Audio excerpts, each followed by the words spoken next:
এয়া আপোনালোকে দেখিবলৈ পাইছে এয়া সম্পূৰ্ণ মৰাণৰ নীতি নিৰ্দেশনা অনুসৰি আৰু সম্পূৰ্ণ মৰাণৰ ড্ৰেছত সম্পূৰ্ণ মৰাণৰ ড্ৰেছ পৰিধান কৰি এয়া মৰাণ বিহুৰ ৰাতিৰ বিহু এই ৰাতি বিহু উদযাপন কৰিব লৈছে। এই উদযাপন কৰিব লৈছে আমাৰ অৰুণাচলৰ সীমান্ত মানে কৰপাটনি গাঁৱত এই ৰাতি বিহু সম্পূৰ্ণ মৰাণৰ পৰম্পৰা নীতি অনুসৰি আয়োজন কৰিব লৈছে। আপোনালোকে দেখিব পাইছে ল'ৰাসকলে ধুতি পাইজামি এনেকৈ পৰিধান কৰিছে আৰু ছোৱালীসকলে ৰঙা ব্লাউজ আৰু কলীয়া ৰিহা পৰিধান কৰিছে।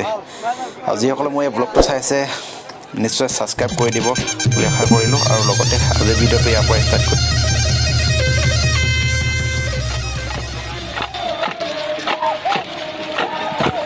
এই মৰাণৰ যি নচোৱাৰ ছিষ্টেমটো এই নচোৱাৰ ছিষ্টেমটোত অসমত যিমান জেগা আছে সেই জেগাত বিহুবিলাকতকৈ এটা বেলেগ প্ৰাধান্য আৰু বেলেগ এটা সুকীয়া বৈশিষ্ট্য আছে। ইয়াৰ অপেনলি খোলাৰ বিহু হয় আৰু এই অপেনলি খোলাৰ বিহুত যদি চাকচনি বাবলৈ জানে বা গাবলৈ জানে যিকোনো সম্প্ৰদায়ৰ মানুহে ইয়াক গাব পাৰে নচাব পাৰে আৰু ছোৱালীসকলেও কোনো নিসংকোচ মনেই একদম আফ্ৰিদিনভাৱে সম্পূৰ্ণ বিহু মন ঢালি নাচে। সেইবাবে কৈছোঁ মৰাণ বিহু আপোনালোকে যিমানে যদি চাই নোপোৱা বা যদি এতিয়াও চাবলৈ যদি বাকী আছে তেতিয়াহ'লে আমাৰ উজনিলৈ আহক, ৰাতি বিহু চাওক আৰু যি গছতলৰ বিহু আছে গছতলৰ খোলাৰ বিহু চাওক।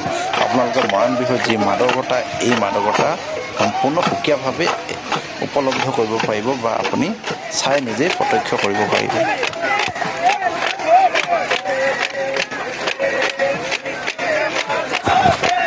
যিসকলে মোৰ ভিডিঅ' চাই মই তেওঁলোকক বুজি নাপাওঁ যাতে মোক ইমান ভিউজ দিয়ে কিন্তু ছাবস্ক্ৰাইব কৰি নিদিয়ে, কথাটো কিন্তু ভাল হোৱা নাই আৰু ময়ো কিবা ভাল নলগা যেন লাগিছে, কাৰণ ইমান ভিউজ পাইছোঁ কিন্তু ছাবস্ক্ৰাইব পোৱা নাই। সেইকাৰণে ভাবোঁ আপোনালোকে নিশ্চয় ছাবস্ক্ৰাইব কৰি দিয়ক, প্লিজ ছাবস্ক্ৰাইব কৰি দিয়ক।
ৰাতি বিহু বহুত কষ্টৰে চাইছোঁ দেই আৰু নিজে বহুত কষ্টৰে মাৰিছোঁ, কাৰণ সেইবাবেহে নিশ্চয় এটা লাইক দি চেনেলটো ছাবস্ক্ৰাইব কৰি যাব দেই, প্লিজ নাপাহৰিব চেনেলটো ছাবস্ক্ৰাইব কৰিবৰ কাৰণে।